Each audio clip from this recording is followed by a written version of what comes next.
안녕하세요. 저는 한양대학교 병원 신경외과 남인균입니다. 저는 주로 머리에서 발생하는 양성 혹은 악성 뇌종양, 그리고 뇌하수체 종양을 수술을 하고 있습니다. 뇌수막종이란 뇌종양 중에 뇌를 싸고 있는 뇌 수막의 지주막 세포에서 발생하는 종양입니다. 조직학적으로는 양성 종양으로 분류되고 있는데, 종양은 크게 양성 종양과 악성 종양으로 나뉩니다.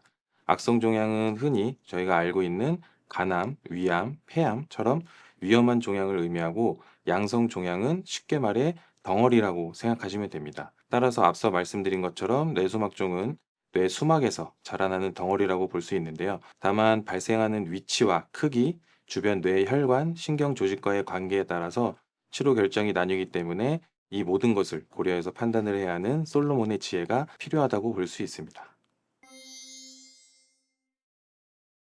먼저 뇌수막종의 역학에 대해서 간단하게 말씀을 드리면, 뇌수막종은 남녀 모두에게 생길 수 있지만 여성에서 조금 더 흔하고 보통 60대 전후에 많이 발견됩니다. 성장 속도는 평균적으로 1년에 약 1에서 1.5mm 정도로 천천히 자라나는 것으로 보고되고 있습니다. 따라서 증상이 없이 건강검진이나 다른 검사 도중에 우연히 발견되는 뇌수막종의 경우에는 우선 약 6개월에서 1년 정도 후에 다시 MRI 검사를 해서 크기 변화를 관찰하고 치료를 결정하게 됩니다.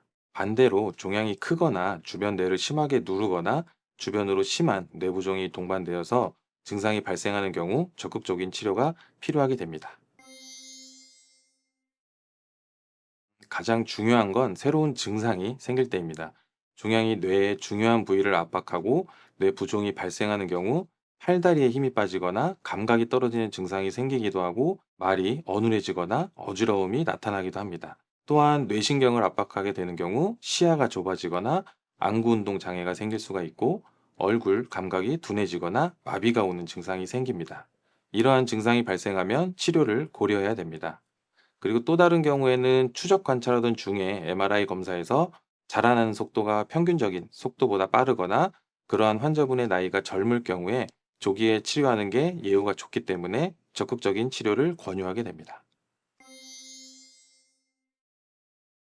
수술은 말 그대로 외과 의사가 직접 눈으로 보고 제거를 하는 것을 말하고, 방사선 수술은 방사선 기계로 고정밀 방사선을 종양에 집중시켜서 종양세포의 성장을 억제시키는 방법입니다. 즉, 간단하게 말씀드리면 수술은 즉각적인 제거, 그리고 방사선 수술은 성장 억제에 초점이 맞춰져 있습니다.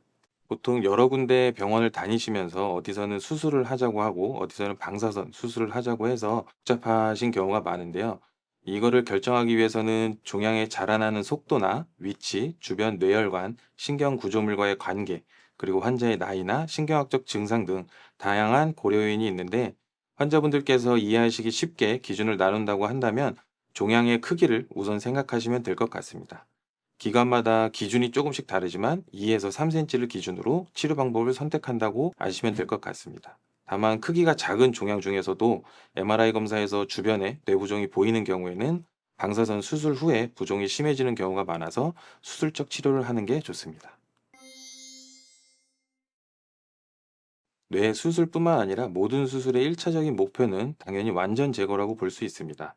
뇌소막종의 수술은 종양뿐만 아니라 종양이 붙어 있는 수막의 제거 여부에 따라서 수술 단계가 나눠져 있기 때문에 조금 더 복잡하지만, 완전 제거를 할 수 있는 경우는 다 제거하고 수술을 마치게 됩니다. 종양이 해면 정맥동, 시상 정맥동 같은 주요 정맥동 안에 있거나 종양 주변 뇌 조직에 심하게 유착되어 있는 경우에 수술 후에 팔다리 마비나 안면 마비 같은 새로운 증상이 생길 수 있기 때문에 그 부분만 남기고 제거를 하는 경우도 있습니다. 또한 주변 혈관에 심하게 유척이 되어 있어서 적극적인 수술 시에 혈관 파열이나 혈관 연축이 발생해서 수술 후에 마찬가지로 뇌출혈이나 뇌경색 같은 합병증을 유발할 수 있기 때문에 이런 경우에도 일부는 남기고 나오는 경우가 있습니다. 그리고 두개저 부위에 있는 종양이나 뇌간 주위에, 뇌 심부에 있는 종양의 경우에는 수술적 접근이 어려운 경우가 있기 때문에 남기기도 합니다. 이런 환자분들은 수술 후에 3개월에서 6개월 정도 뒤에 방사선 수술로 남은 종양이 자라나지 않게 치료를 할 수 있습니다. 악성 종양의 경우에는 남아있는 종양이 자라나는 속도가 빠르기 때문에 추가적인 후유증이나 기대 여명 등 예후에 큰 영향을 미칠 수 있습니다.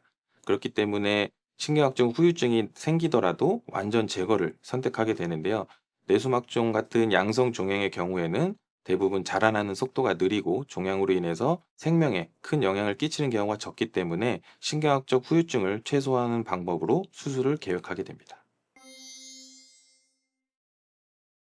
뇌종양이라는 말을 들으면 누구나 불안하고 두렵습니다. 하지만 뇌수막종은 대부분 양성이고 조기에 발견되면 충분히 조절 가능한 질환입니다. 경과 관찰로도 잘 지내는 분들이 많고 수술이나 방사선 치료 후에도 후유증 없이 건강하게 생활을 하시는 경우가 많습니다. 무엇보다도 중요한 건 환자 개개인의 상황과 상태에 맞는 치료를 결정하는 것입니다. 너무 두려워하지 마시고 주치의와 충분히 상의한 후에 균형 잡힌 판단으로 치료 방향을 선택하시면 좋겠습니다.